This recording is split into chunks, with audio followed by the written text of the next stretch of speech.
Pasti punya alasan kenapa melakukan ya kan? Kalau Bapak awal alasannya apa? Saya kan biasa karena kadang-kadang saya marah dengan contohnya jauh dari saya. Saya lihat tadi persoalannya bentuk pasti sebetulnya menurut kayu buang sampah sembarangan itu benar atau tidak? Apakah kamu ingat keyakinan kelas kita?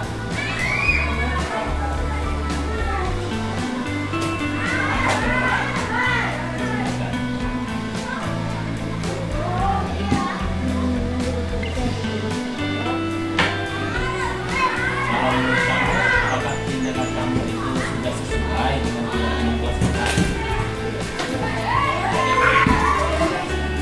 Kamu bilang tadi terbiasa membuang sampah sembarangan. Bagaimana kamu akan mengatasi kebiasaan itu? Yakin kamu bisa melakukan itu?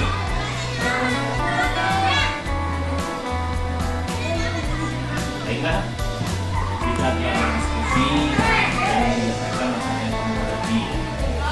Bapak harap kamu bisa bertanggung jawab dan berkomitmen dalam memperbaiki kesalahan yang kamu lakukan.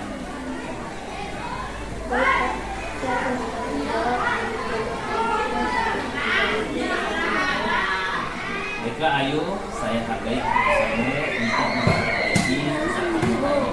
Sekarang kamu boleh kembali ke kelas.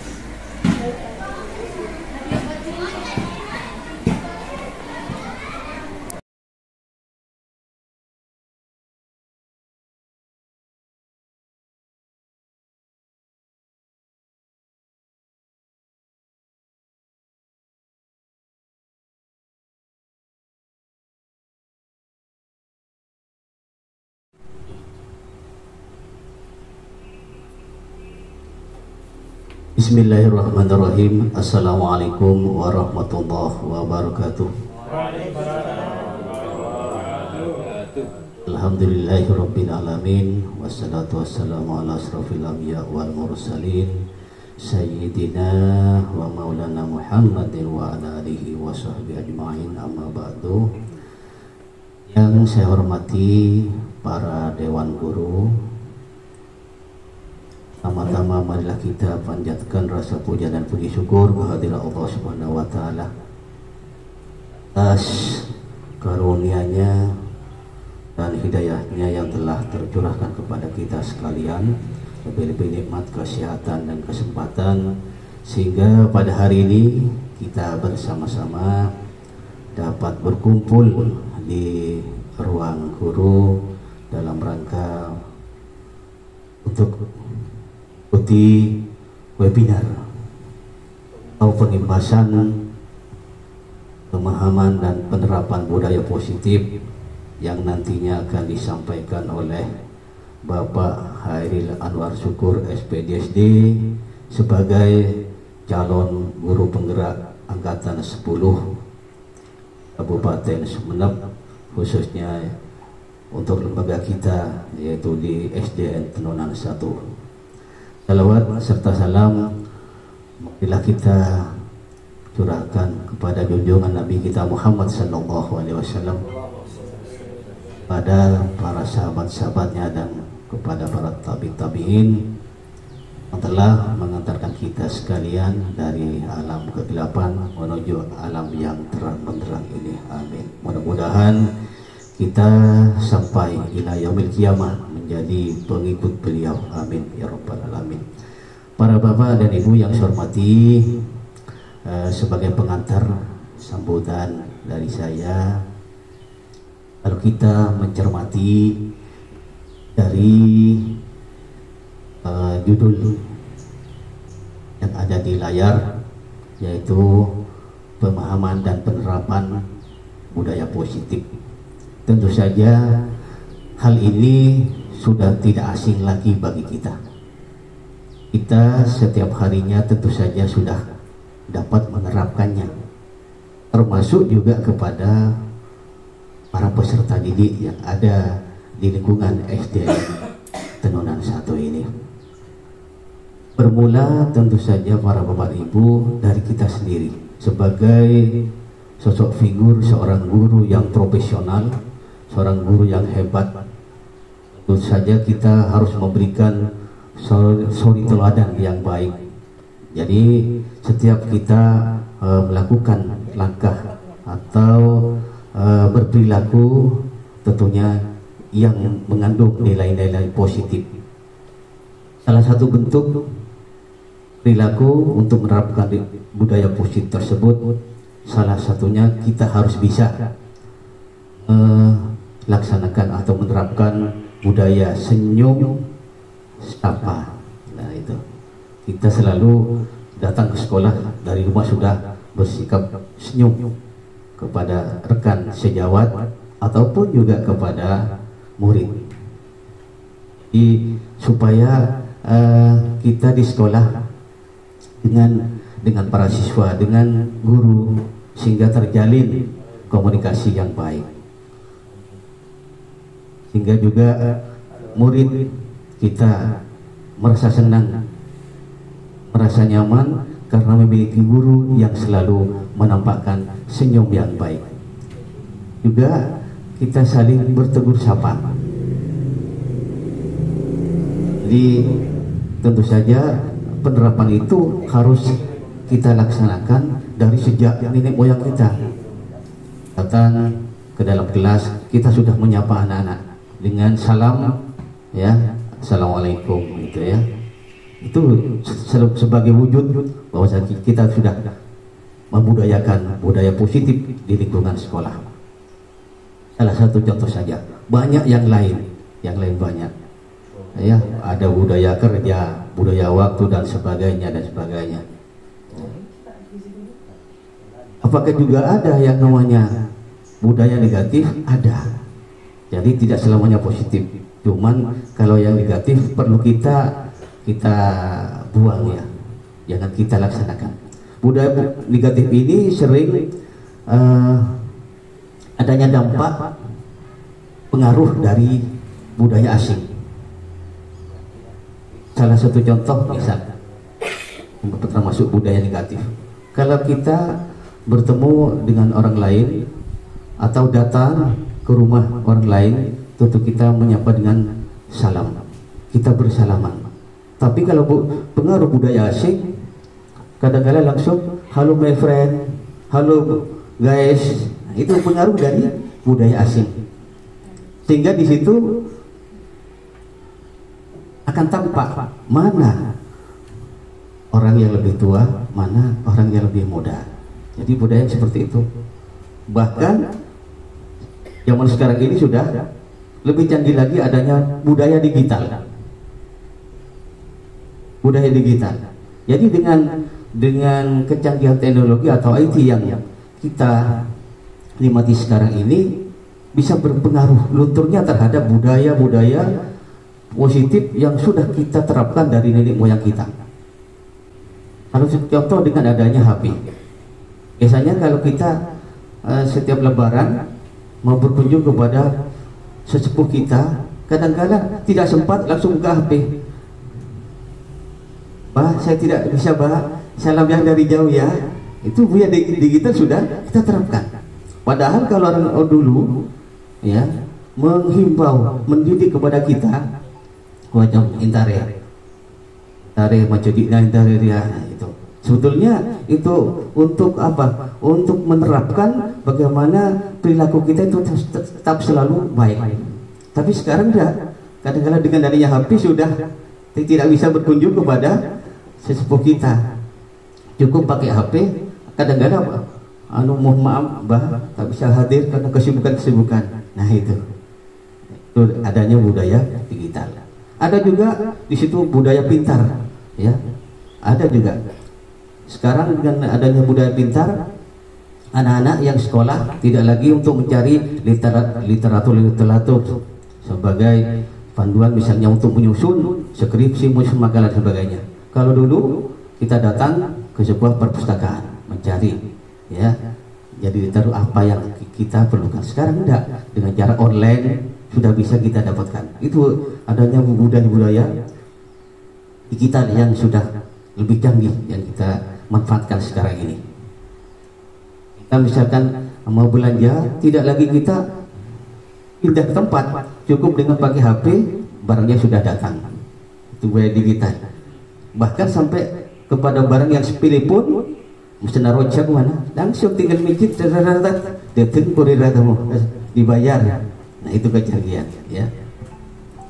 Jadi itu sebagai paparan, sebagai pengantar dari saya pribadi kepada itu sebagai salah satu contoh budaya yang kita terapkan, ya. Oleh karena itu untuk menghemat waktu, saya serahkan sepenuhnya kepada Bapak Hairil Anwar Syukur untuk memandu acara pengimbasan pemahaman dan penerapan budaya positif di lingkungan sekolah. Kepada Bapak Hairil Anwar disilakan. Terima kasih atas waktu yang telah diberikan oleh Bapak Kepala Sekolah SDN Teranan 1. Assalamualaikum warahmatullahi wabarakatuh. Alhamdulillahirabbil alamin. Assalatu wassalamu ala asrafil anbiya'i wal mursalin sayyidina Muhammadin wa ala alihi wa sahbihi ajma'in, amma ba'du. Saya hormati Kepala Sekolah SDN Teranan 1 beserta Dewan Guru yang hadir pada hari ini. Pertama-tama marilah kita panjatkan puji dan syukur kehadirat Allah Subhanahu wa taala atas berkat dan rahmatnya kita bisa berkumpul di tempat yang barokah ini dalam rangka pengimbasan pemahaman dan penerapan budaya positif. Salawat dan salam juga semoga kita curahkan keharibaan Nabi junjungan kita, yaitu Nabi besar Muhammad sallallahu alaihi wasallam, yang telah memberikan cahaya kepada kita sehingga kita bisa membedakan antara baik dan yang buruk. Baiklah Bapak Ibu, pada kesempatan kali ini saya di sini sebenarnya tujuan utamanya yang pertama adalah mendapatkan tugas untuk melakukan pengimbasan. Sebagai calon guru penggerak angkatan 10, mendapatkan tugas dari Balai Guru Besar untuk melaksanakan aksi nyata modul 1.4 mengenai budaya positif. Dan juga tujuan yang kedua juga kita bisa berdiskusi di sini mengenai budaya positif dan mungkin kita bisa menerapkannya di sekolah kita sehingga bisa memberikan manfaat yang baik untuk kita dan murid-murid kita. Nah, Bapak Ibu,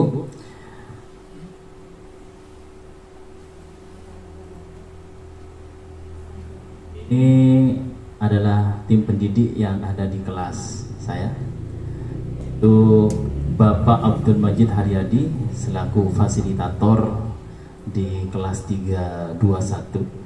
Kemudian Bapak Muhammad Johan, ini Kepala Sekolah SDN Giring 1, yang merupakan pengajar praktik saya. Kita lanjutkan pembahasan kali ini. Yang akan kita bahas yang pertama yaitu masalah disiplin positif, yang kedua nilai-nilai kebajikan, yang ketiga adalah teori motivasi, yang hukuman, konsekuensi dan restitusi, yang kelima keyakinan kelas, yang keenam kebutuhan dasar manusia. Kebutuhan dasar manusia itu salah ketik saya. Kemudian restitusi, hubungannya dengan 5 posisi kontrol. Kemudian selanjutnya restitusi juga, tapi yang langkah-langkahnya yang terakhir. langkah-langkah untuk melakukan restitusi berhubungan dengan segitiga yang dikenal dengan segitiga restitusi. Sebelumnya Bapak Ibu, mohon maaf ini sebelumnya saya yang bicara di sini ini bukannya lebih pandai dalam hal ini, tetapi di sini kita sama-sama belajar. Saya cuma menyampaikan materi yang sudah saya dapat dan nantinya bisa kita diskusikan bersama permasalahan-permasalahan apa yang mungkin akan kita angkat nanti di diskusi kali ini. Baiklah, kita mulai dari disiplin positif. Di dalam rangka menciptakan lingkungan positif, salah satu strategi yang perlu kita tinjau kembali adalah penerapan disiplin di sekolah kita. Di sini ada beberapa pertanyaan yang mungkin nanti kita perlu diskusikan. Yang pertama adalah apakah telah efektif? Apakah masih perlu ditinjau kembali mengenai disiplin positif di sini? Terus selanjutnya, apa sesungguhnya arti dari disiplin itu sendiri? Yang ketiga, apa kaitannya dengan nilai-nilai kebajikan?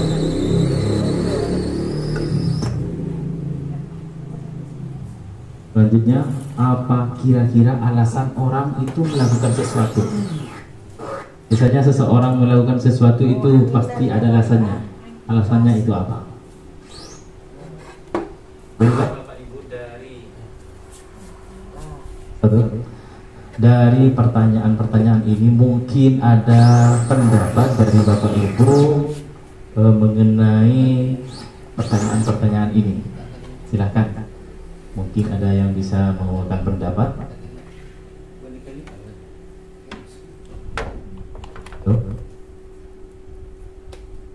Dari Bapak Usman mungkin mengenai pertanyaan ini, mungkin Bapak Usman bisa menjawab.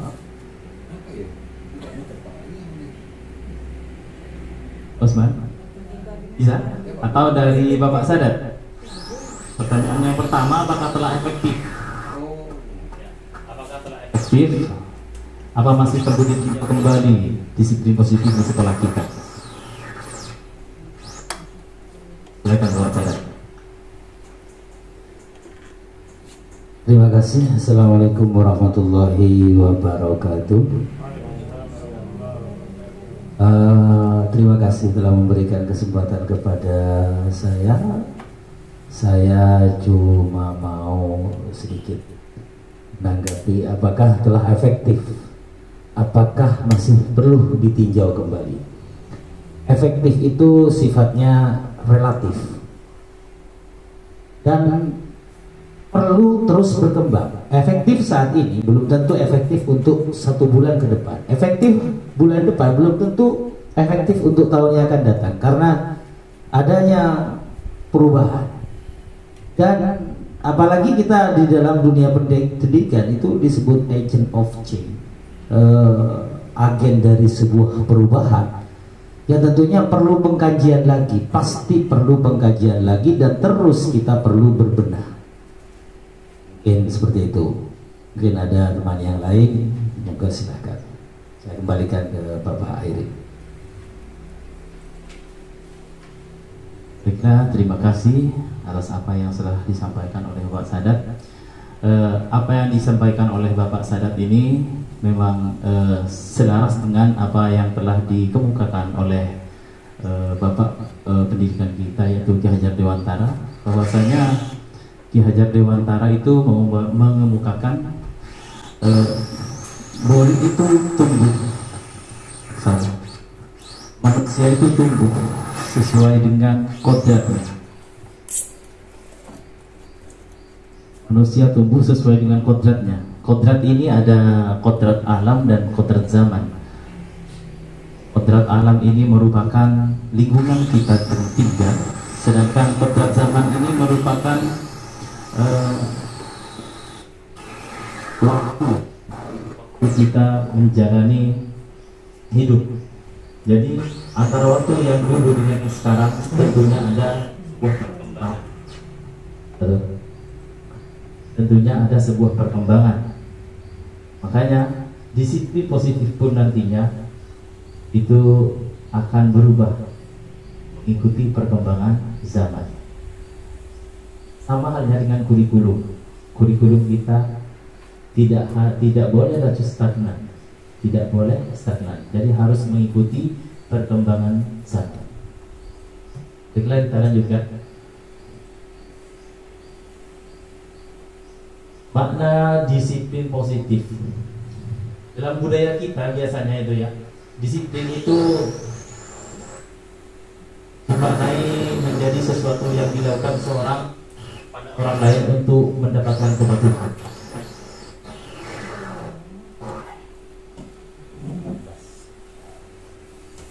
Mungkin bisa dipindah ke langsung ke terminal utama mungkin.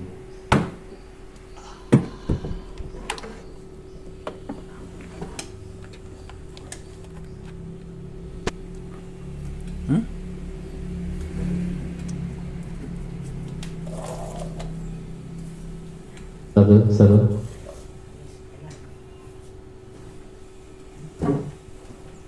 Bisa lanjutkan. Biasanya kalau yang dulu itu yang namanya disiplin itu sesuai dengan aturan, mengikuti aturan yang ada, baik secara tertulis maupun tidak tertulis. Jadi yang tidak patuh itu biasanya dimaknai tidak disiplin. Sedangkan yang patuh berarti seseorang tersebut sudah melaksanakan atau melakukan disiplin. Kita cenderung juga biasanya menghubungkan kata disiplin ini dengan ketidaknyamanan, karena ada beberapa peraturan yang seakan-akan mengekang terhadap kemauan atau kebebasan atau pilihan kita. Ki Hajar Dewantara mengumpulkan bahwa di mana ada kemerdekaan, disitulah harus ada disiplin yang kuat. Sungguh pun disiplin itu bersifat self-disiplin. Self-disiplin ini disiplin diri, yaitu kita sendiri yang mewajibkan kita dengan sekeras-kerasnya, tetapi itu sama saja. Sebab jikalau kita tidak cakap melakukan self-disiplin atau disiplin diri, wajiblah penguasa lain mendisiplinkan diri kita. Dan peraturan demikian itulah harus ada di dalam suasana yang merdeka. Di sini maksudnya tidak terkekang, tidak dikontrol oleh orang lain. Kemudian pemikiran Ki Hajar Dewantara ini sejalan dengan pandangan dari Dianego dalam bukunya yaitu Restructuring School Discipline pada tahun 2001. Dia menyatakan bahwa arti dari kata disiplin itu berasal dari bahasa Latin disciplina yang artinya belajar. Disiplin juga berasal dari akar kata yang sama dengan disciple atau murid atau pengikut.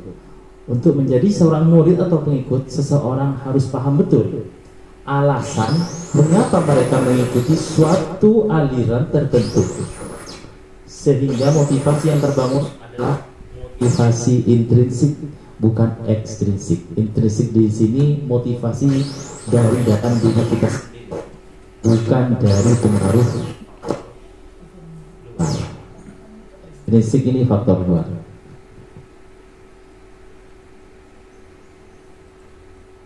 Selanjutnya Jenny juga menyatakan bahwa arti asli dari kata disiplin ini juga berkonotasi dengan disiplin diri. Nah, di sini ini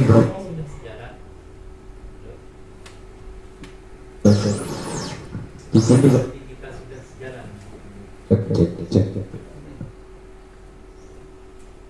sudah sejalan dengan pemikiran Ki Hajar Dewantara. Disiplin diri dapat membuat seseorang menggali potensinya menuju kepada sebuah tujuan mulia, sesuatu yang dihargai dan bermakna. Dengan kata lain, disiplin diri juga mempelajari bagaimana cara kita mengontrol diri dan bagaimana menguasai diri untuk memilih tindakan yang mengacu pada nilai-nilai yang kita hargai atau tercapai tujuan mulia yang diinginkan. Dengan kata lain, seseorang yang memiliki disiplin diri berarti mereka bisa bertanggung jawab terhadap apa yang dilakukannya karena mereka berdasarkan tindakan pada nilai-nilai kebajikan universal.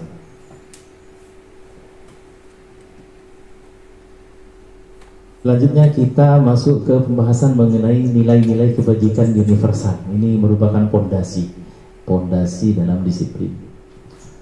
Nilai-nilai kebajikan itu adalah sifat-sifat positif manusia yang merupakan tujuan mulia yang ingin dicapai setiap individu. Saya rasa tidak semua orang ingin merasa dirinya buruk. Bahkan seorang maling pun tidak ingin dikatakan maling. Nilai-nilai ini merupakan payung besar dari sikap dan perilaku kita, atau nilai-nilai ini merupakan fondasi kita berperilaku. Beberapa institusi atau organisasi pendidikan telah memiliki nilai-nilai kebajikan yang diyakini dan disepakati bersama. Salah satunya adalah nilai-nilai kebajikan yang ingin dicapai oleh setiap anak Indonesia yang kita kenal dengan profil pelajar Pancasila. Ini merupakan contoh beberapa lembaga yang telah menyepakati atau membuat keyakinan mengenai nilai-nilai kebajikan. Yang pertama yaitu dari profil pelajar Pancasila. Yang pertama, beriman dan bertakwa kepada Tuhan Yang Maha Esa dan berakhlak mulia. Yang kedua, mandiri. Yang ketiga, bernalar kritis, berkebinaan global, bergotong royong dan kreatif. Sedangkan di Ibu Primary Years Program, pertama, toleransi, rasa hormat, integritas, mandiri, menghargai, antusias, empati, keingintahuan, kreativitas, kerjasama, percaya diri, dan komitmen.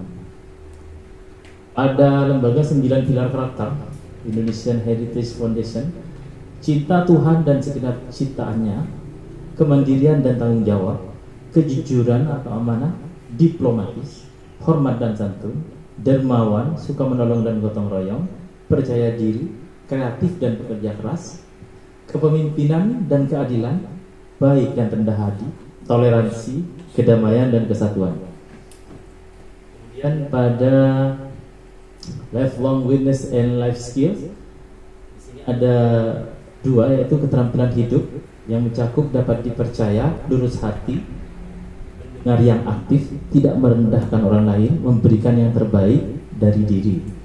Kemudian petunjuk hidup yang meliputi peduli, penalaran, bekerja sama, keberanian, keingintahuan, usaha, keluasan, berorganisasi, kesabaran, keteguhan hati, kehormatan, memiliki rasa humor, berinisiatif, integritas, pemecahan masalah, sumber pengetahuan, tanggung jawab, dan persahabatan. Ada the 7 essential virtues, yaitu empati, suara hati, kontrol diri, rasa hormat, kebaikan, toleransi, dan keadilan. Pada The Future Project ini banyak sekali yang dimasukkan. Jadi semua nilai-nilai kebajikan ini nantinya bisa kita gunakan di keyakinan kelas. Kalau membuat keyakinan kelas, fondasinya ini nanti nilai-nilai kebajikan. Nanti ada cara-cara atau langkah-langkah bagaimana cara menyusun keyakinan kelas. Karena dari setiap fase itu ada perbedaan dari segi kalimatnya. Dari fase A, B, C, kelas 1, kelas 3 itu beda, dari kelas 4 sampai kelas 6 beda, dari kelas 7 dan seterusnya itu beda lagi penampilannya nanti. Tampilkan contohnya. Kemudian ini dari yang ada pada standar pendidikan nasional, bahwa dalam rangka menciptakan lingkungan yang positif, maka setiap warga sekolah dan pemangku kepentingan perlu saling mendukung, kolaborasi, menghayati, dan menerapkan nilai-nilai kebajikan yang telah disepakati bersama. Jadi nilai keyakinan kelas itu biasanya ada keyakinan kelas, nanti juga ada keyakinan sekolah.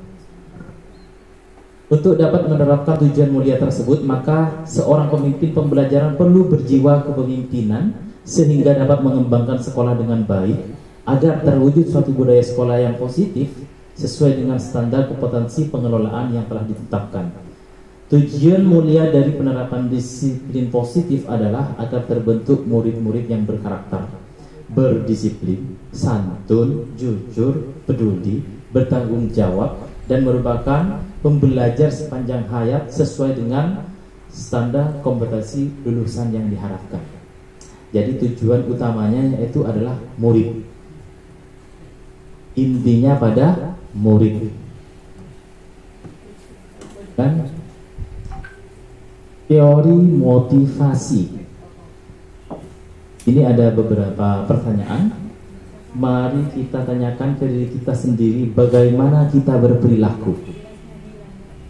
Apakah sudah sesuai dengan nilai-nilai kebajikan yang ada?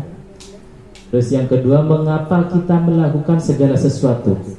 Biasanya seseorang itu melakukan sesuatu pasti ada alasannya. Pasti ada alasan. Biasanya alasan itu berhubungan dengan kebutuhannya. Contohnya, seseorang belajar bahasa Inggris. Biasanya itu memiliki alasan yang biasanya alasannya ini berhubungan atau selaras dengan kebutuhan yang akan diperolehnya nanti, yang dibutuhkan. Kebutuhan apa yang dibutuhkan? Biasanya berperilaku seperti itu, landasan perilaku seseorang. Tiga, apakah kita melakukan sesuatu karena adanya dorongan dari lingkungan, ataukah ada dorongan dari orang lain atau dari lingkungan lain, dari faktor lain? Kalau menurut Bapak Ibu, pertanyaan yang ketiga ini bagaimana? Kita melakukan sesuatu karena adanya dorongan dari lingkungan, atau ada dorongan orang lain atau dorongan yang lain selain dari lingkungan? Bapak Ibu, apa biasanya? Seorang itu melakukan sesuatu biasanya ada dorongan dan apa? Mungkin ada yang bisa kan jawaban atau pendapat. Bapak Osman mungkin?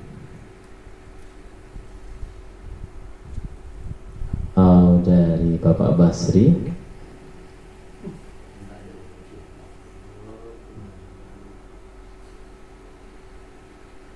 Baiklah Bapak Ibu, ini merupakan pertanyaan mengenai alasan sebenarnya. Dorongan ini, lingkungan itu biasanya yang paling dorongan lingkungan paling pertama itu biasanya keluarga. Kita lahir biasanya yang pertama kita keluar ke bumi ini di keluarga. Terus dari keluarga biasanya kita ke lembaga pendidikan. Lembaga pendidikan ini banyak, biasanya ada yang negeri, ada yang swasta, ada yang berupa kursus dan lain sebagainya. Kemudian untuk dorongan yang lain, biasanya apa ini? Berupa apa? Bapak dan Ibu mungkin punya pandangan mengenai motivasi ini. Atau mungkin bisa dari budaya luar, dari lingkungan sudah. Ini dorongan yang lain biasanya bisa dari budaya luar. Iya, dari budaya luar. Atau dari apa lagi, Pak Osman? Ya, Bapak Sadat silahkan.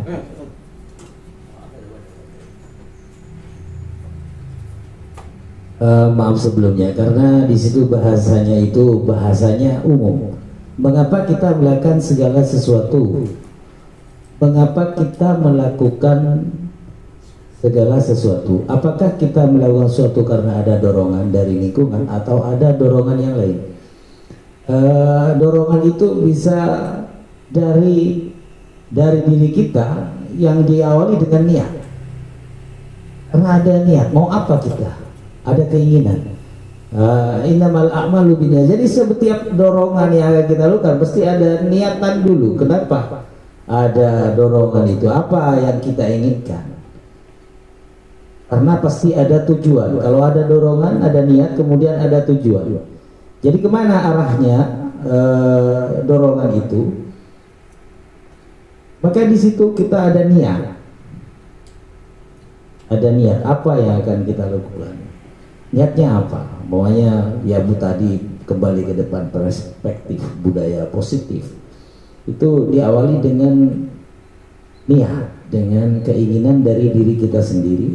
Dia bisa juga karena faktor-faktor yang lain seperti dari keluarga atau dari lingkungan atau budaya sekitar kita, atau dari pengalaman pribadi ingin seperti ini, kemudianlah muncullah dari dorongan itu muncullah niat untuk melakukan sesuatu. Terima kasih. Baik, terima kasih kepada Bapak Sadat. Apa yang sudah disampaikan Bapak Sadat ini sangat baik sekali dan sudah sesuai menurut saya. Jadi memang benar itu ya, kita itu melakukan segala sesuatu itu biasanya ada tujuannya, dan faktornya bisa dari dalam diri kita. Kalau dari dalam diri kita biasanya berupa kebutuhan kita itu apa? Misalnya kita meminjam uang ke bank, melakukan tindakan meminjam uang ke bank, itu pasti ada tujuan, dan tujuan itu biasanya sesuai dengan kebutuhan kita. Kalau dari luar ya berupa hubungan, pengaruh dari penguasa, banyak ini. Kalau dari luar pengaruh budaya asing, terus biasanya teman juga, sifat teman, terus gaya hidup teman itu bisa berpengaruh pada kita juga. Baiklah Bapak Ibu, ini merupakan 3 motivasi perilaku manusia. Jadi yang pertama, seseorang itu melakukan sesuatu biasanya untuk menghindari ketidaknyamanan atau hukuman. Ada yang seperti ini. Yang kedua, untuk mendapatkan imbalan atau penghargaan dari orang lain. Juga ada juga yang seperti ini. Yang ketiga, untuk menjadi orang yang mereka inginkan dan menghargai diri sendiri dengan nilai-nilai yang mereka percaya. Jadi yang ketiga ini yang biasanya yang tertinggi, tidak mengharapkan imbalan dan tidak takut pada hukuman. Kalau dalam agama Islam itu juga bahwa setiap umat itu berbeda-beda tingkatannya. Biasanya kalau tingkatan para ulama, para wali itu biasanya untuk yang ketiga ini biasanya. Jadi mereka sudah tidak mengharapkan surga atau neraka dalam melakukan ibadah. Mereka sudah tidak peduli lagi dengan pahala atau imbalan yang akan diberikan oleh Allah, tetapi mereka beribadah karena memang merupakan perintah untuk kecintaannya biasanya kepada Sang Pencipta. Ya, ini tingkatan para wali. Untuk murid ini biasanya kalau ada murid yang berperilaku untuk yang ketiga, ini merupakan suatu tolak ukur bahwa budaya positif pada anak itu sudah berhasil. Kalau sudah melakukan sesuatu ini, tujuannya itu ya untuk nilai-nilai yang mereka percaya, nilai-nilai kebajikan yang mereka percaya, bukan karena untuk mendapatkan imbalan atau takut pada hukuman. Tujuan dari disiplin positif itu adalah menanamkan motivasi yang ketiga ini, yang ketiga tadi, menghargai diri sendiri. Itu menanamkan motivasi yang ketiga pada murid-murid kita, dan menjadi orang yang mereka inginkan dan menghargai diri sendiri dengan nilai-nilai yang mereka percaya. Jadi ketika murid-murid kita memiliki motivasi tersebut, yang mereka telah memiliki motivasi intrinsik yang berasal dari dalam diri mereka sendiri, yang berdampaknya jangka panjang, bukan jangka pendek. Motivasi yang tidak akan terpengaruh pada adanya hukuman atau hadiah.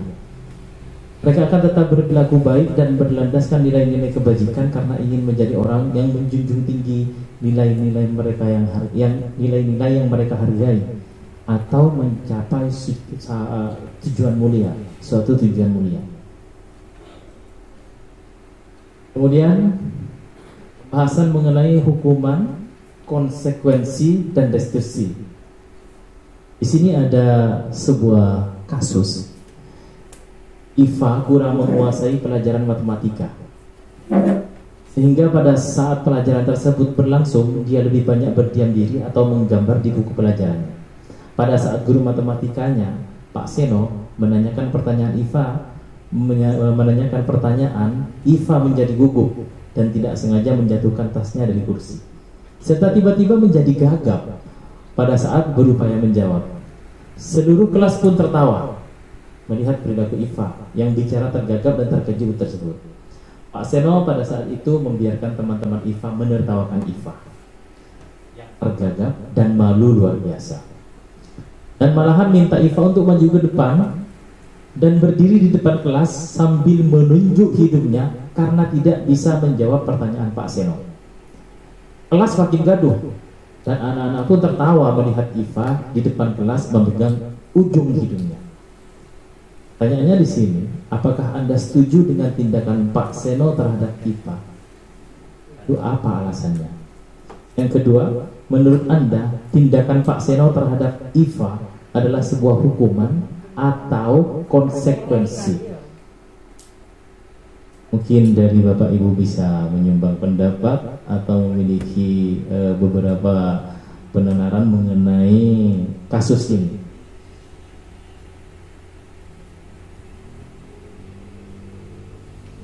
Yang punya pendapat mungkin pernah biasanya kalau pernah buka PNM itu ya, disiplin positif, ada semacam kasus-kasus yang sama seperti ini. Yang pernah, mungkin ada yang pernah buka PNM nya disiplin positif.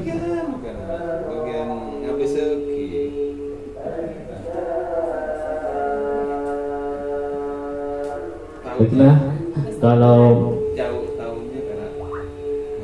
di sini Pak Seno di sini, kira-kira Pak Seno di sini, tindakan Pak Seno kepada IFA di sini kira-kira menghukum atau tidak?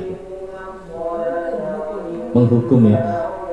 Jadi alasan menghukum di sini biasanya hukuman itu menyakiti, baik fisik maupun psikis. Jadi intinya hukuman itu sama dengan menyakiti. Itu alasannya. Kemudian setuju apa tidak terhadap tindakan Pak Seno ini karena sudah menghukum IFA? Kalau kita beralih, kalau kita berkaca pada budaya positif, menyakiti itu merupakan hal yang bertolak belakang dengan budaya positif.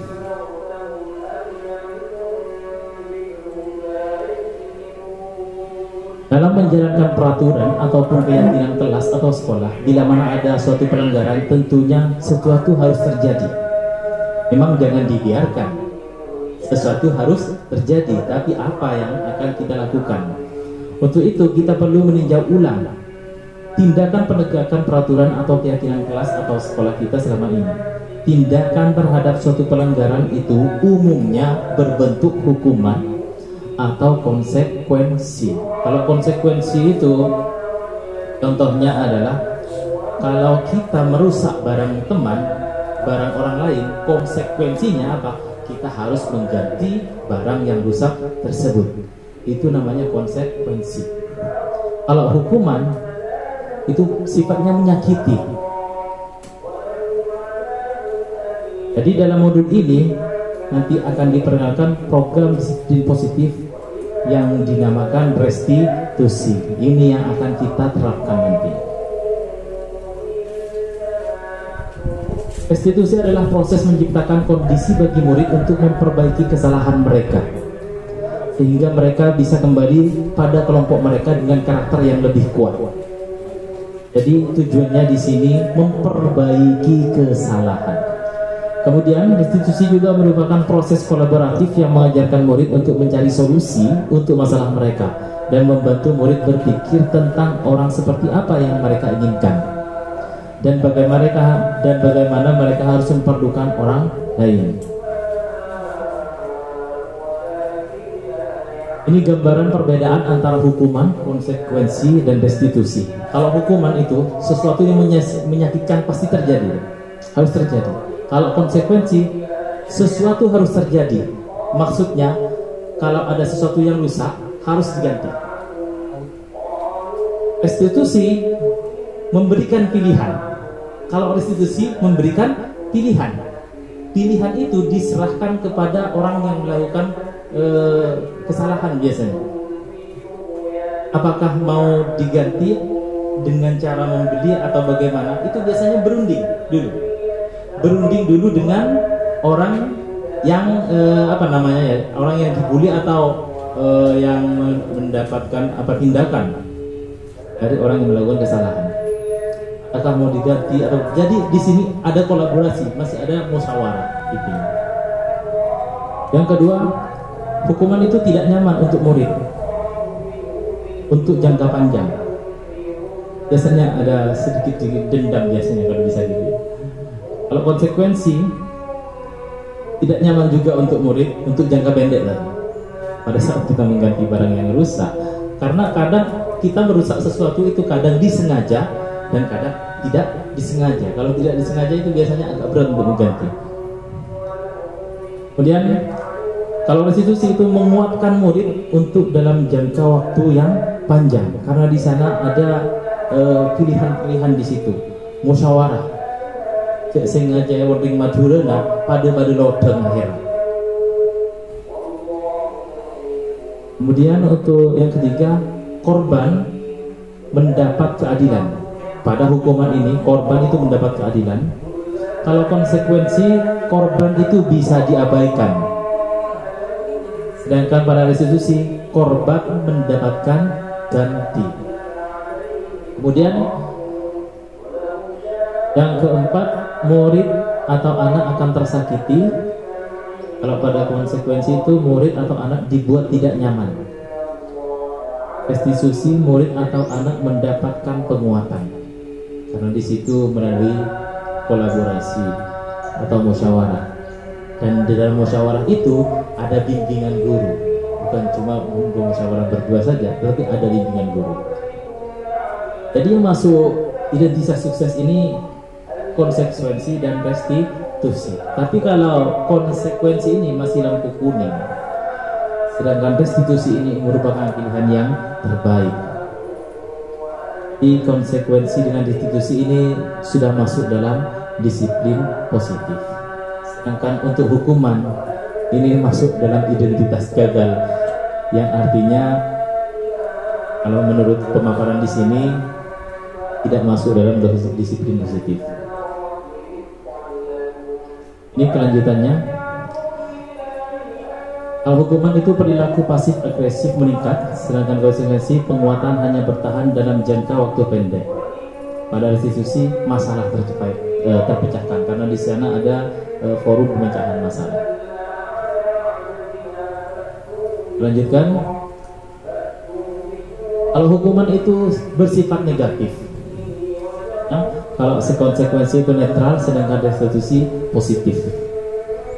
Kalimat kalau hukuman itu awas kalau dilakukan lagi ya nanti, awas kamu.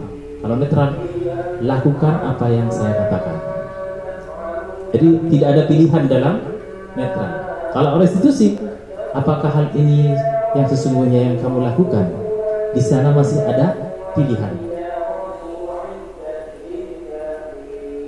Sedangkan modenya itu kalau hukuman mode paksaan, harus. Sedangkan konsekuensi itu modenya stimulus respon, langsung menjalankan perintah, mendorong kepatuhan, tapi tidak menyakiti tadi. Kalau yang hukuman melaksanakan perintah tapi harus disakiti.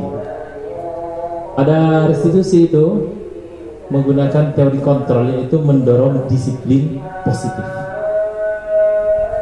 Dari mana? Dari musyawarah tadi.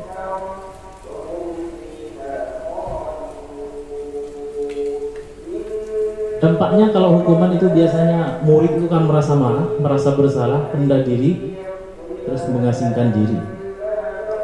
Kemudian kalau konsekuensi itu kehilangan hak waktu jeda seorang diri atau time out atau penahanan tension. Sedangkan pada restitusi, murid atau anak tidak kehilangan waktu, namun bersemangat untuk memperbaiki diri karena sudah diberikan pilihan-pilihan, tidak langsung ditentukan oleh guru, tetapi menanyakan pilihan untuk penyelesaian masalah kepada murid. Berdasarkan bagian di atas, maka kita bisa menyimpulkan bahwa hukuman bersifat tidak terencana atau tiba-tiba. Anak atau murid tidak tahu apa yang akan terjadi dan tidak dilibatkan. Hukuman bersifat satu arah dari pihak guru yang memberikan, dan murid hanya menerima suatu hukuman tanpa melalui sebuah kesepakatan atau pengarahan dari pihak guru, baik sebelum atau sesudahnya. Hukuman yang diberikan biasanya berupa fisik maupun psikis. Murid atau anak disakiti oleh sesuatu perbuatan atau kata-kata. Sementara disiplin dalam bentuk konsekuensi sudah terencana atau sudah disepakati, biasanya sudah tertera di peraturan. Kalau dulu bukan keyakinan, peraturan atau tata tertib. Sudah dibahas dan disetujui oleh murid dan guru. Umumnya bentuk-bentuk konsekuensi dibuat oleh pihak guru sekolah, dan murid sudah mengetahui sebelumnya konsekuensi yang akan diterima bila ada pelanggaran. Pada konsekuensi, murid tetap dibuat tidak nyaman untuk jangka waktu pendek. Konsekuensi biasanya diberikan berdasarkan suatu data yang umumnya dapat diukur, misalnya setelah murid melakukan kegiatan di luar kegiatan pembelajaran, misalnya mengobrol, maka murid tersebut akan kehilangan waktu bermain dan harus menyelesaikan tugas karena ketertinggalannya. Peraturan dan konsekuensi yang mengikat ini sudah diketahui sebelumnya oleh murid. Sikap guru di sini senantiasa memonitor murid.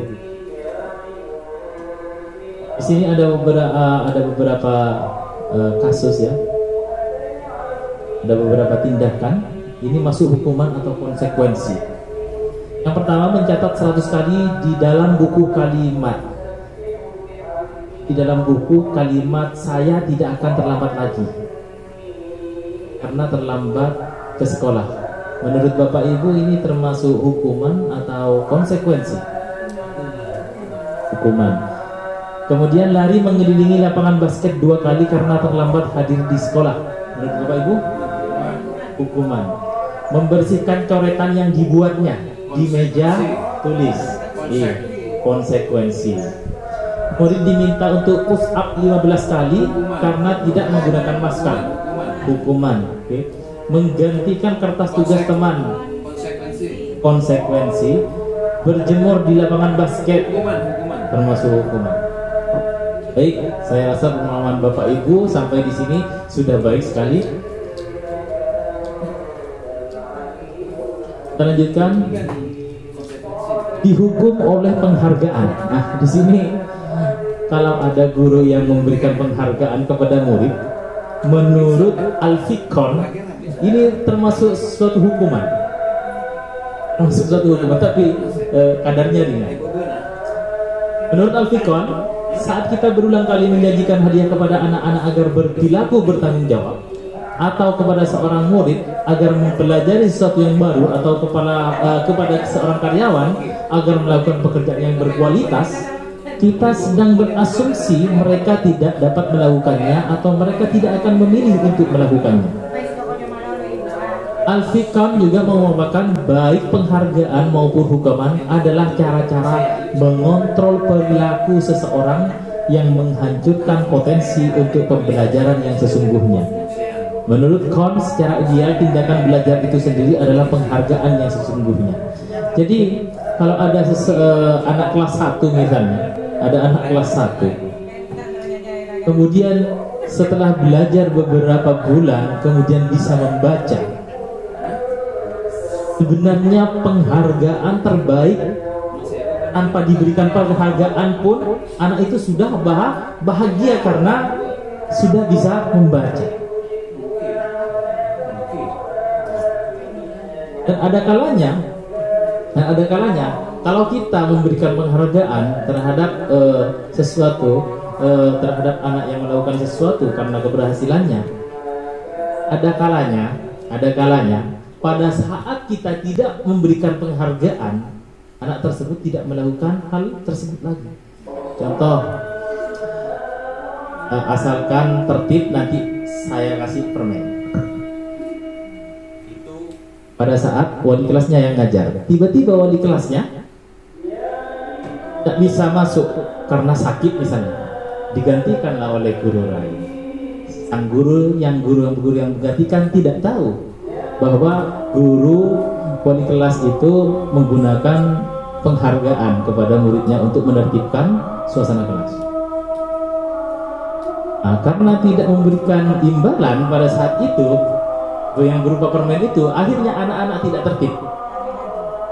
Sang guru ini pastinya bingung kan, loh, padahal pada waktu diajar oleh ibu fulan misalnya atau bapak fulan tertib, kok diajar pada saat saya mengajar kok tidak tertib. Biasanya itu kalau anak-anak kelas 1 langsung jujur, saya tertib kalau dikasih permen. Jadi ini biasanya penghargaan bisa mengikat kebiasaan perilaku seseorang, dan ini termasuk hukuman kalau menurut Al-Fiqon, tapi kadarnya sama.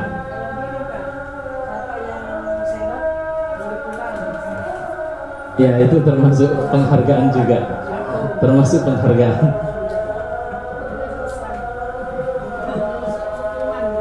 Termasuk hukuman ringan itu. Tapi memang tiap anak itu kan beda-beda karakternya, beda-beda karakter. Ada yang kalau misalnya sebenarnya permasalahan ini kalau di lapangan itu banyak tantangannya. Segitiga restitusi ini kalau misal kita terapkan, karena di sini hukuman kan merupakan tindakan yang bertolak belakang katanya di sini kan. Kalau misalnya di pendidikan tentara atau ABRI, hukuman ini kan biasa tiap hari. Ini pernah saya tanyakan kepada fasilitator, bagaimana penerapan segitiga restitusi yang berkaitan dengan hukuman yang ada di TNI, di pendidikan kepolisian atau pendidikan TNI. Jadi menurut Pak Majid katanya, ini sampaikan lagi, biasanya itu sesuai dengan kesepakatan. Pas kembali lagi ke kesepakatan lembaga. Jadi para pendidik itu dengan para peserta didik itu dalam pendidikan tersebut itu sudah mengetahui biasanya aturan-aturan yang ada dalam pendidikan TNI. Jadi kalau misalnya tidak mampu, tidak usah ikut seperti itu.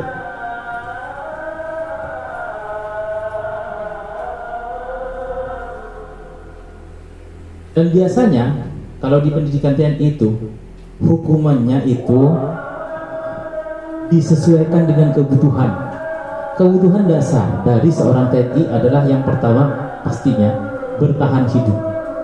Diajari cara bertahan hidup, dan biasanya diajari kalau misalnya disandera oleh musuh, diajari bagaimana tahan terhadap siksaan. Makanya salah sedikit ditampar, salah sedikit ditendang.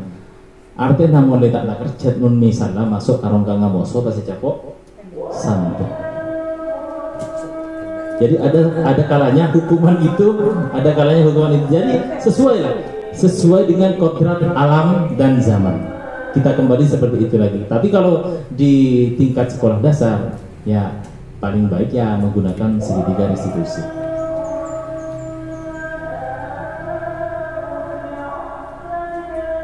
Ini pernyataan KON dari hasil penguatan. Jadi penghargaan itu efektif jika kita menginginkan seorang melakukan sesuatu yang kita inginkan dalam jangka waktu pendek. Efektif dalam jangka waktu pendek.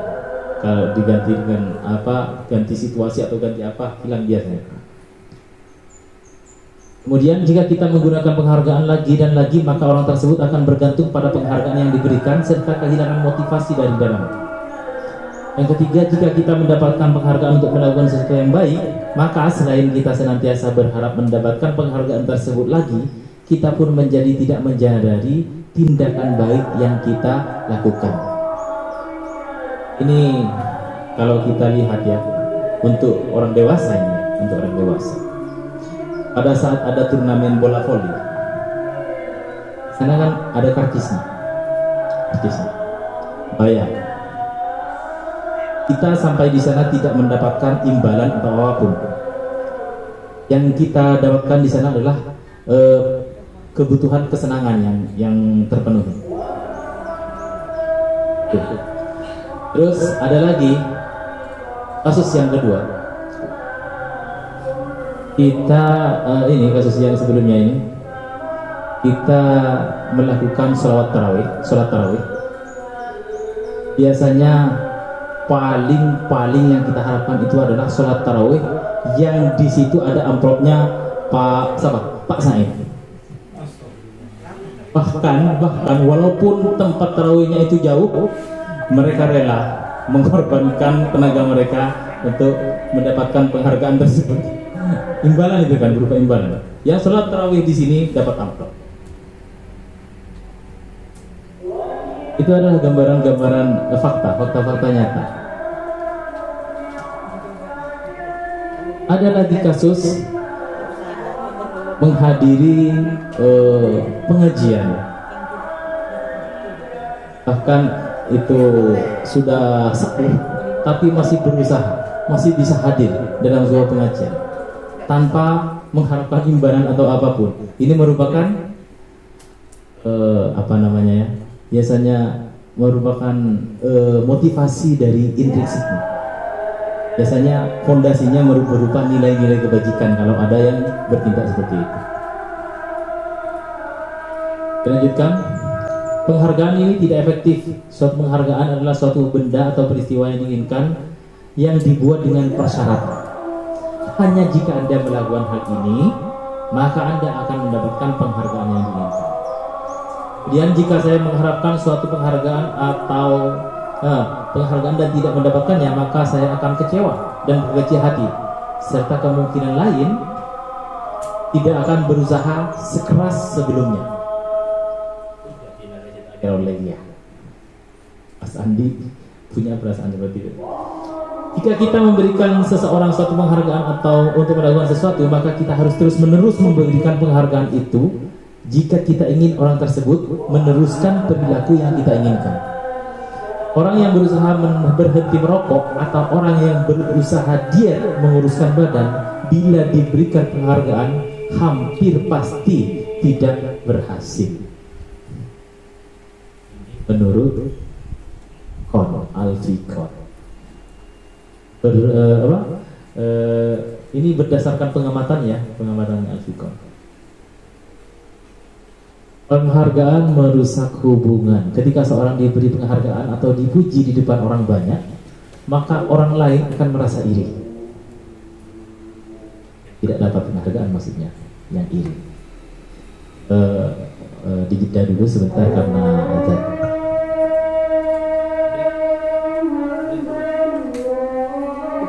Dik dulu.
Baiklah Bapak Ibu, saya lanjutkan.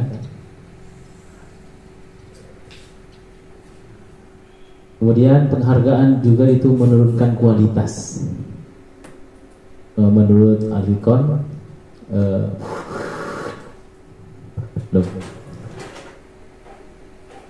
pernah ini melakukan pengamatan terhadap mahasiswa yang sedang kerja praktik di sebuah surat kabar universitas. Saat itu mereka sedang belajar menuliskan sebuah artikel tentang sebuah judul berita utama. Seiring waktu, mahasiswa tersebut mampu bekerja dengan cepat.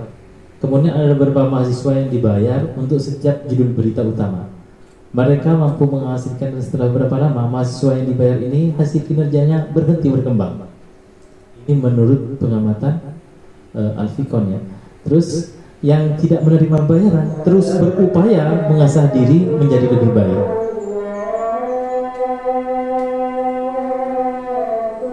Penghargaan mematikan kreativitas. Murid-murid diminta berpikir mengenai hadiah atau penghargaan yang bisa mereka dapatkan bila berhasil menulis sebuah puisi.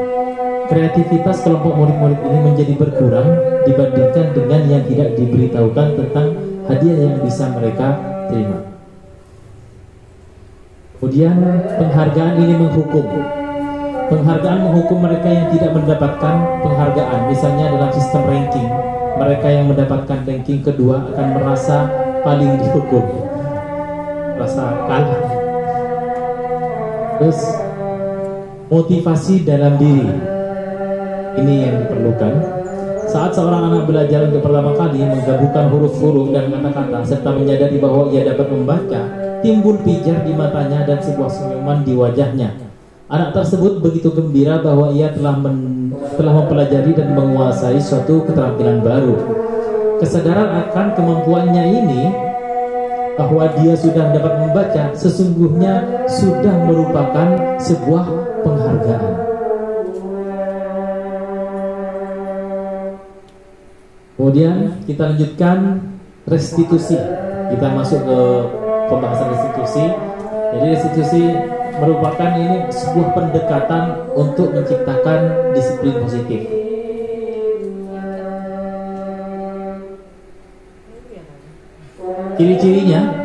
Ciri-ciri restitusi bukan untuk menebus kesalahan, namun untuk belajar dari kesalahan. Restitusi memperbaiki hubungan. Restitusi adalah tawaran, bukan paksaan. Restitusi itu menuntun untuk melihat ke dalam diri, penguatan. Restitusi mencari kebutuhan dasar yang mendasari tindakan. Kebutuhan dasarnya apa sehingga seseorang anak ini bertindak seperti ini. Restitusi diri adalah cara yang paling baik. Restitusi diri maksudnya merefleksikan diri. Fokus pada karakter bukan tindakan. Kemudian restitusi juga menguatkan. Restitusi fokus pada solusi pemecahan masalah. Restitusi mengembalikan murid yang berbuat salah kepada kelompoknya, mengembalikan identitas atau menguatkan identitas. Selanjutnya keyakinan kelas. Di sini sebenarnya apa perbedaan antara keyakinan dan peraturan kelas? Kalau dulu kita menggunakan peraturan kelas ya, kalau sekarang keyakinan kelas. Jadi dalam keyakinan kelas itu ada nilai-nilai kebajikan yang sudah kita bahas tadi. Contohnya nilai-nilai keselamatan, nilai-nilai kesehatan. Pakailah masker di dalam kelas atau memakai masker di dalam kelas. Ini merupakan bentuk keyakinan kelas. Yang fondasinya atau nilai kebajikannya adalah kesehatan. Pembentukan keyakinan sekolah atau kelas. Yang pertama, keyakinan kelas bersifat lebih abstrak daripada peraturan yang lebih rinci dan konkret. Keyakinan kelas berupa pernyataan-pernyataan universal. Pernyataan keyakinan kelas senantiasa dibuat dalam bentuk positif. Tidak ada kata-kata yang bersifat negatif. Keyakinan kelas hendaknya tidak terlalu banyak sehingga mudah diingat dan dipahami oleh warga sekolah. Keyakinan kelas sebaiknya sesuatu yang dapat diterapkan di lingkungan tersebut. Jadi disesuaikan dengan lingkungan sekolah. Semua warga kelas hendaknya ikut berkontribusi dalam pembuatan keyakinan kelas lewat kegiatan curah pendapat.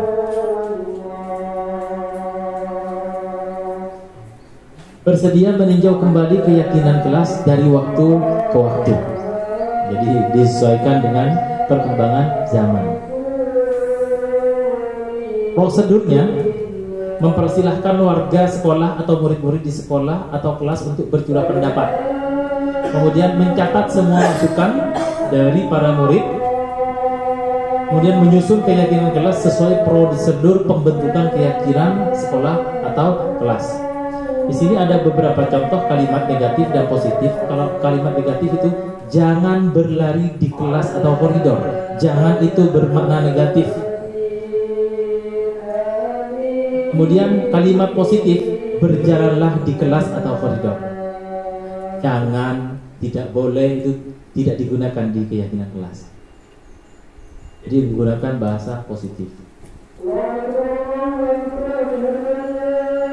Selanjutnya tinjau kembali daftar curah pendapat yang sudah dicatat. Kemudian tinjau ulang keyakinan sekolah atau kelas secara bersama-sama. Setelah keyakinan sekolah atau kelas selesai dibuat, maka semua warga kelas dipersilakan meninjau ulang dan menyetujuinya dengan menandatangani keyakinan sekolah atau kelas tersebut, termasuk guru dan semua warga atau murid. Berikutnya, keyakinan sekolah atau kelas selanjutnya bisa diletakkan di dinding kelas di tempat yang mudah dilihat semua warga kelas. Ini contoh untuk keyakinan kelas 1. Jadi kesepakatan kelas menghasilkan keyakinan kelas. Kesepakatan itu prosesnya, hasilnya keyakinan kelas. Ini contoh keyakinan kelas 1. Kita lihat dari kalimatnya. Setiap anggota kelas perlu belajar. Setiap anggota kelas perlu senang. Perlu melakukan tugas, perlu saling menghargai, perlu merasa aman. Kemudian ini untuk kelas 5. Ada perbedaan kalimat di sini. Selalu bersikap positif. Senantiasa menjadi diri terbaik. Percaya dan menghormati orang lain serta barang miliknya. Berkomitmen terhadap setiap tugas, senantiasa membantu. Ini sudah ada perbedaan karena pemahaman, tingkat pemahaman kelas 5 sudah beda dengan kelas 1. Ini untuk kelas 7. Beda lagi modelnya. Nilai kebajikannya itu ditulis. Jadikan sebagai judulnya. Hormat. Ini nilai kebajikannya yang dilakukan. Kami meyakini bahwa sangat penting untuk menghormati semua orang dan milik orang lain. Kemudian nilai kebajikan yang kedua, bekerja. Kami meyakini bahwa sangat penting untuk mengerjakan setiap pekerjaan atau mengikuti kegiatan yang telah ditugaskan. Kemudian diterima dan dimiliki. Kami meyakini bahwa sangat penting untuk merasa diterima pada suatu kelompok dan saling peduli satu dengan yang lain. Ini untuk kelas 7 SMP dan MTS. Selanjutnya kita masuk ke kebutuhan dasar manusia. Kebutuhan dasar manusia ini ada 5. Yang pertama, bertahan hidup atau survival. Kemudian kasih sayang dan rasa diterima. Yang ketiga, kebebasan. Yang keempat, kesenangan. Dan yang kelima adalah penguasaan. Kemudian restitusi, yang ada hubungannya dengan posisi kontrol. Yang pertama, posisi kontrol penghukum. Yang kedua, pembuat merasa bersalah. Yang ketiga, teman. Yang keempat, pemantau. Dan yang kelima, manajer. Kalau posisi penghukum ini hukum. Jadi kalau ada guru yang menghukum muridnya, berarti posisi kontrol guru tersebut pada posisi penghukum. Kemudian pembuat merasa bersalah, memberikan pernyataan atau kalimat yang seakan-akan anak tersebut merugikan orang lain. sehingga anak tersebut merasa bersalah. Kemudian teman, ini biasanya cuma diajak bicara tanpa ada solusi lagi. Yang keempat, pemantau, ya sifatnya cuma mengontrol saja. Yang kelima, manajer. Kalau manajer ini biasanya melakukan musyawarah dengan murid yang disertai dengan bimbingan untuk pemecahan masalah. Jadi pada posisi mana kita mengajar, kita bisa lihat di sini nanti. Ini penjelasannya. Kalau penghukum biasanya nada suara tinggi, bahasa tubuh, mata melotot, jari menunjuk-nunjuk, menghardik. Posisi penghukum. Kalau pembuat merasa bersalah, ciri-cirinya nada suara memelas, halus, sedih, bahasa tubuh merapat pada anak, lesu.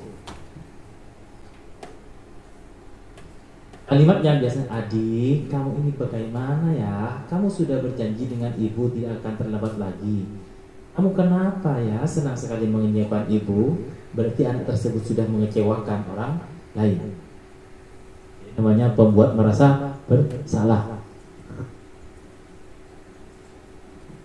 Teman, ciri-cirinya biasanya nada suara ramah, akrab, dan bercanda. Bahasa tubuh merapat pada murid, mata, dan senyum jenaka. Contohnya, Adi, ayolah, bagaimana sih kamu? Kemarin kamu sudah janji ke bapak bukan? Kenapa terlambat lagi? Sambil tertawa ringan. Sudah, tidak apa-apa, duduk dulu sana, nanti Pak Guru bantu kamu. Nanti Pak Guru bantu kamu. Senyum. Memantau, biasanya ada suara datar, bahasa tubuh formal. Contohnya, Adik, tahukah kamu jam berapa kita mau mulai? Oke, tahu Pak. Kamu terlambat 15 menit. Apakah kamu sudah mengerti konsekuensi yang harus dilakukan bila terlambat? Paham Pak, saya harus tinggal kelas pada jam istirahat nanti dan mengerjakan tugas ketinggalan saya. Ya benar. Nanti pada saat jam istirahat, kamu harus tinggal di kelas untuk menyelesaikan tugas yang tertinggal tadi. Saya tunggu. Jadi datang. Lanjut. Ini manajer.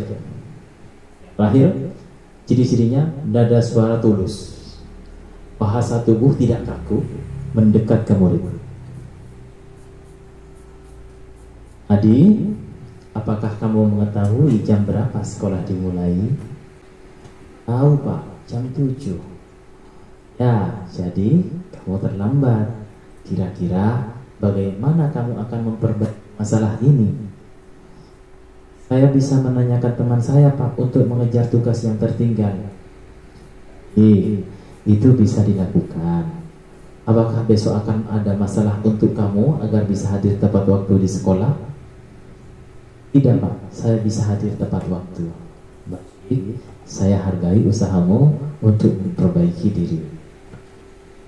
Kalau manajer, beda kan? Ada perbedaan di sini. Pada posisi manajer, maka suara guru sebaiknya tulus, tidak perlu marah dan tidak perlu meninggikan suara, apalagi menunjuk-nunjuk jari ke murid, berkacak pinggang atau bersikap seolah-olah menyesal, tampak sedih sekali akan perbuatan murid, ataupun bersenda gurau menempatkan diri sebagai teman dari murid tersebut. Jadi fokusnya ada pada murid.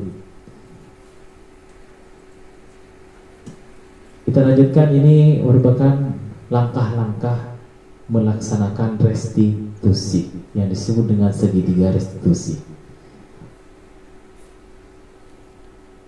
Jadi di sini yang pertama yang harus dilakukan yaitu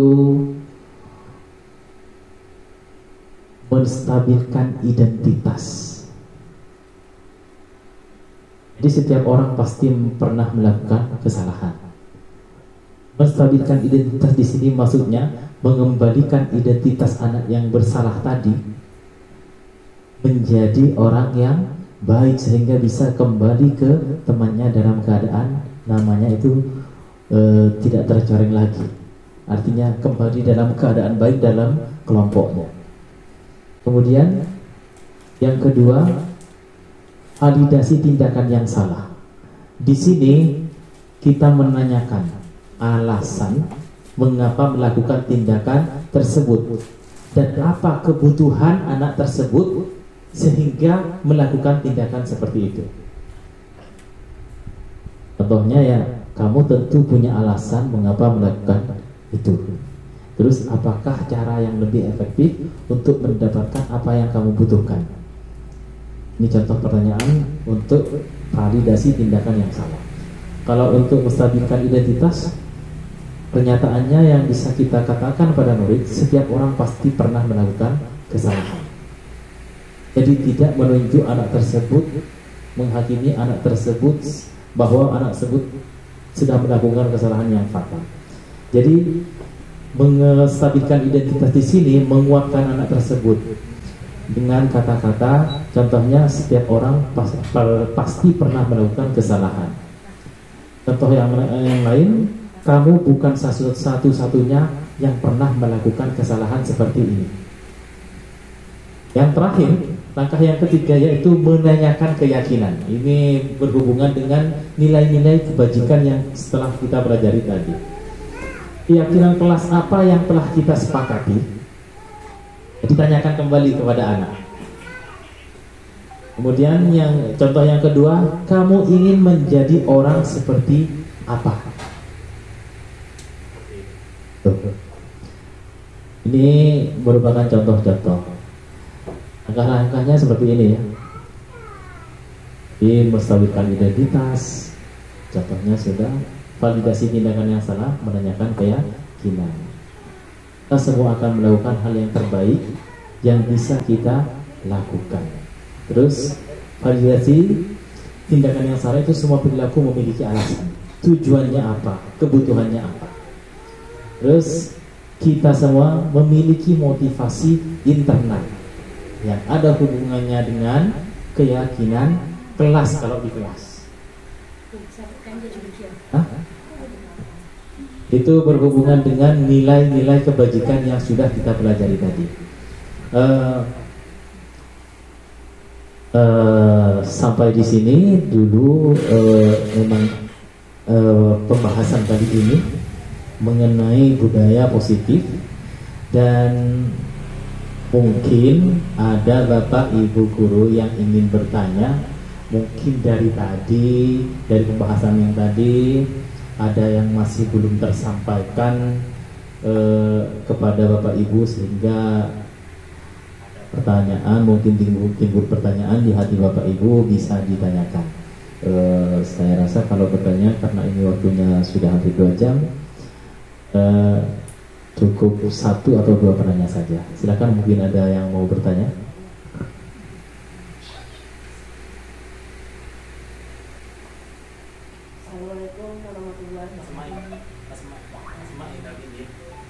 Assalamualaikum warahmatullahi wabarakatuh. Waalaikumsalam warahmatullahi wabarakatuh.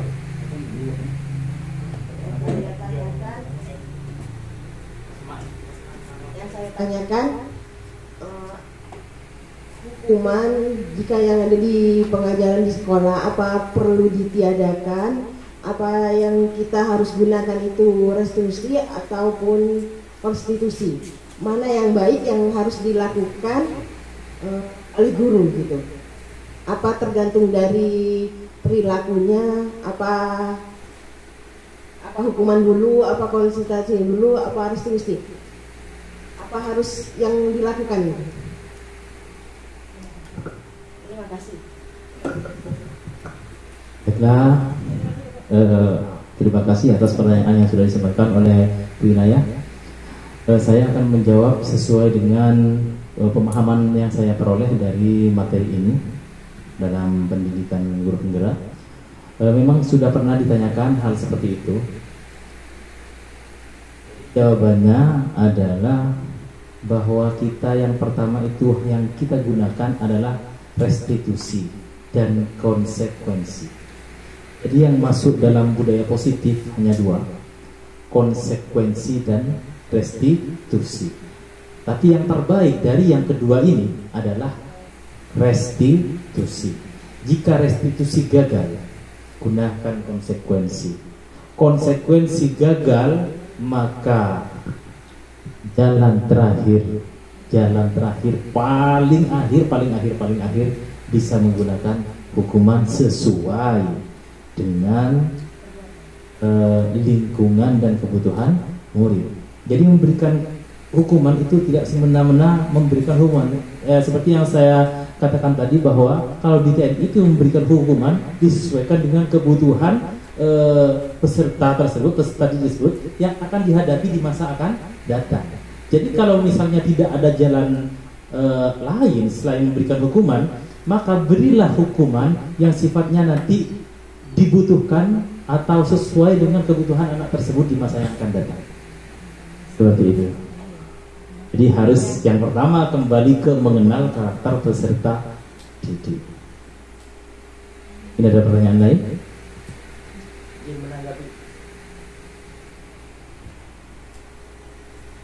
Karena tadi Pak Usman suruh menanggapi dari tadi.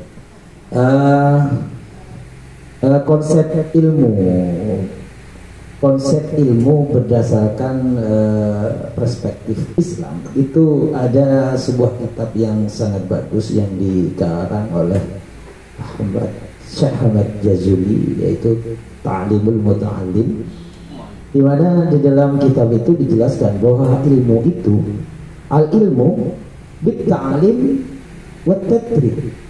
Ilmu akan kamu dapat itu dengan dua cara. Yang pertama dengan ta'lim, dengan belajar. Yang kedua tadrib. Tadrib ini adalah riyadhah, latihan-latihan yang di dalamnya juga tadrib itu mempunyai makna hukuman. Kalau mengacu pada pendidikan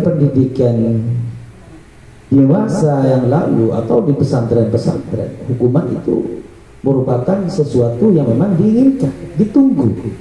Karena setiap kesalahan apabila diberikan suatu hukuman, maka dia akan ingat bahwa ini salah dan ini yang benar. Ada tadrib, ada tindakan, ada tadrib. Kemudian ada riyadhah, ada latihan-latihan. Tadribatnya pun itu berupa latihan. Oh, ini salah, maka kamu harus konsekuen dengan ini dan ini dan itu. Supaya anak ada aturan wajib sholat berjamaah. Kemudian ada kalau tidak ikut berjamaah maka akan terkena sanksi.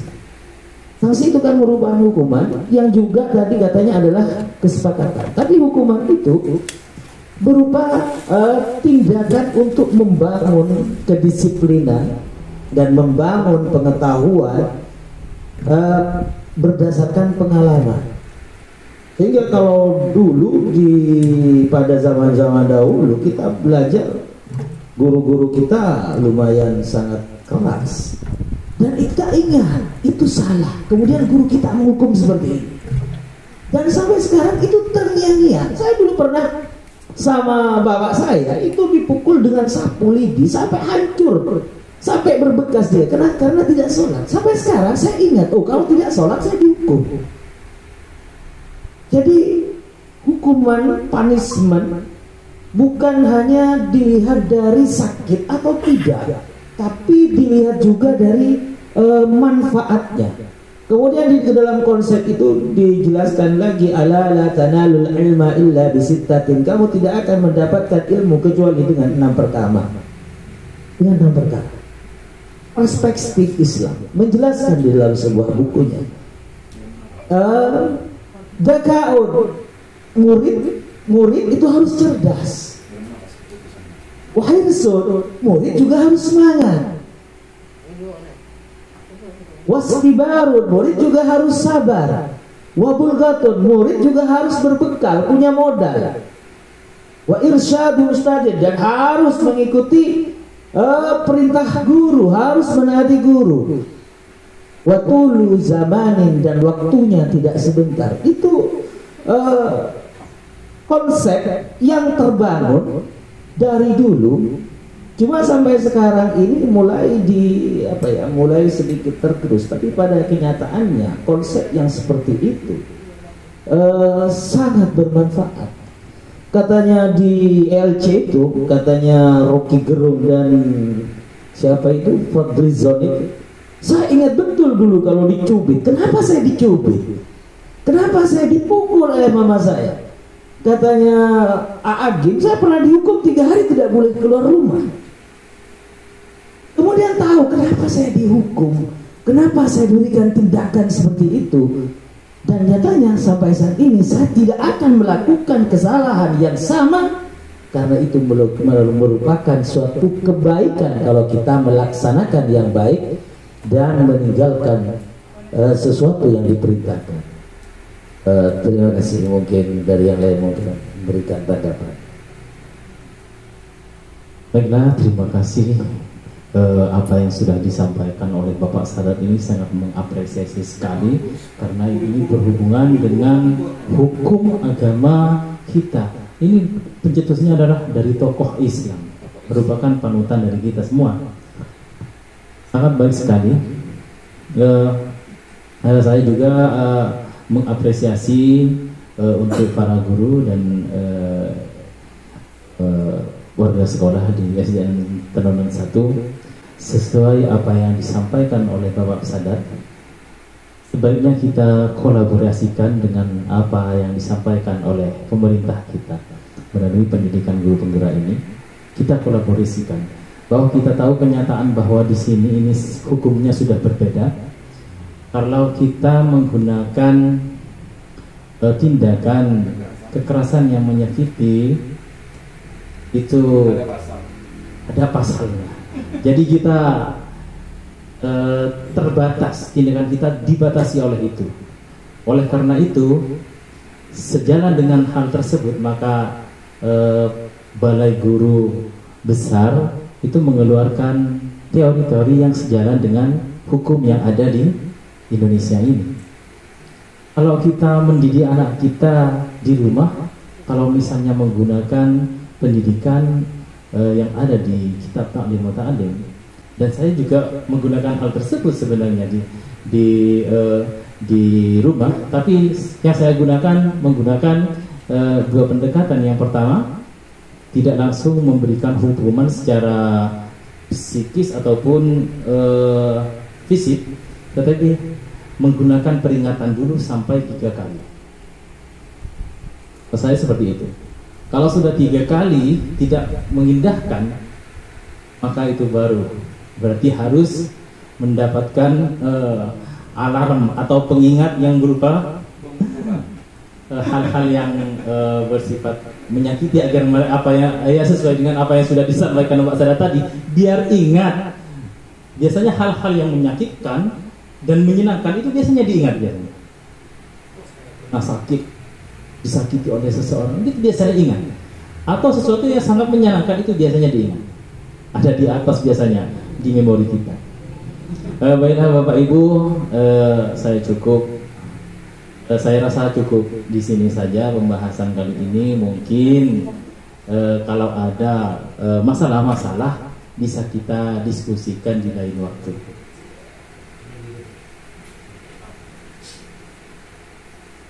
Terima kasih. Sebelum ditutup, kepada Bapak dan Ibu, sekedar masukan terkait dengan tadi, ada istilah hukuman, ada istilah konsekuensi dan restitusi. Kita sebagai ASN tentu saja pada saat ini diikat oleh dengan adanya PP Perlindungan Anak, sehingga kita melakukan suatu tindakan itu agar kita itu bebas dari segala hal sampai terjadi ke ranah hukum dan sebagainya. Tentu kita cukup memberikan suatu tindakan, yaitu restitusi dan konsekuensi saja, jangan sampai kepada hukuman. Ada kasus di sekolah saya dulu di Kaliangan Barat 3, seorang guru cuman menanyakan tentang keberadaan siswa karena siswa itu tidak masuk beberapa hari. Dia tidak mengerjakan tugas apa yang dilakukan oleh guru, hingga guru itu cuma dengan apa, menyapa, kemudian tangannya mengusap pipinya, mengusap pipinya kepada anak itu. Kemudian anak itu langsung menyampaikan kepada orang tuanya dengan sesuatu yang berbeda. Disangkanya guru itu nampelin ini. Akhirnya para bapak dan ibu, sehingga kasus itu sampai ke tindak ada kepolisian. Jadi sampai ke jalur hukum kepolisian, sampai anak itu dibawa ke RSI, kemudian divisum. Anaknya itu jadi mamatur kepada orang tuanya, disangkanya padahal dielus ya. Tapi pada waktu itu ya, karena anaknya yang mungkin agak manja atau bagaimana, dia merasa kecewa ya, karena di depan temannya sendiri dengan perkataan yang agak keras mungkin dari guru itu, sehingga membuat anak itu merasa menyesal, sehingga mamatur kepada orang tuanya. Nah, ini yang perlu kita waspadai, perlu kita jaga bersama agar kita itu bebas ya, bebas. Jadi beda dengan dulu-dulunya apa yang disampaikan oleh Pak Sadat, walaupun dengan hukuman seberat apapun dilakukan oleh guru kepada siswa, maka orang tua tetap artinya berserah diri, karena anak sudah diserahkan kepada sekolah untuk dididik. Tapi kalau sekarang dengan adanya PP pelindungan anak, jadi orang tua merasa tidak menerima itu sekarang. Makanya itu selalu berhati-hati. Jadi walaupun bagaimana dengan sikap anak yang nakal dan sebagainya, yang penting anak itu sudah sekolah diajari ya, jangan sampai muncul adanya tindakan hukuman. Jadi istilah bahasa hukuman di situ harus ditiadakan gitu. Jangan sampai walaupun sudah restitusi selesai, kemudian konsep selesai, sampai akhir-akhirnya sampai ke orang, jangan sampai seperti itu, agar kita dalam melakukan tindakan bebas dari ranah hukum. Saya kira terima kasih. Terima kasih atas apa yang telah disampaikan oleh Pak Taib. Ini sudah secara tidak langsung sudah menjadi keyakinan sekolah kita. Jadi keyakinan sekolah bahwa kita bertindak kepada murid itu yang diperkenalkan ada dua cuma, yaitu restitusi dan konsekuensi. Baiklah, karena pembahasan ini sudah sampai pada akhir topik, saya rasa sampai di sini dulu pembahasan kali ini. Dan sebelum pembahasan pembahasan ini ditutup, marilah kita berdoa bersama-sama agar apa yang telah kita peroleh hari ini bermanfaat. Kepada Bapak Sadat dimohon kesediaannya untuk memimpin doa.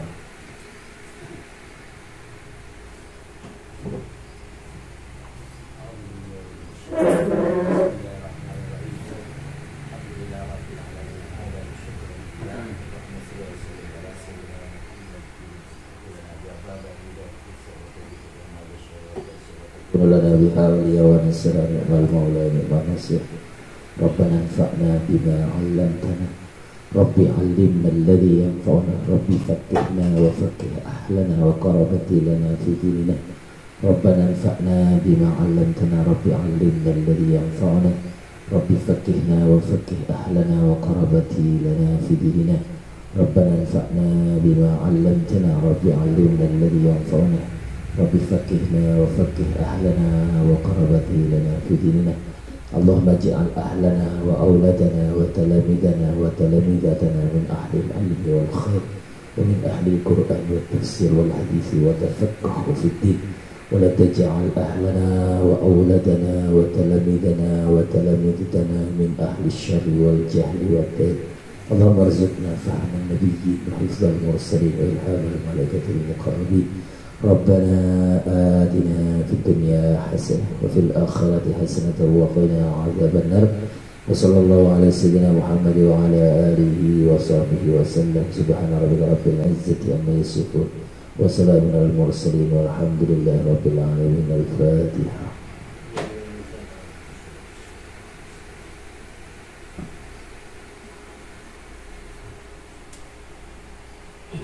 Terima kasih atas kesediaan Bapak Sadat untuk memimpin doa.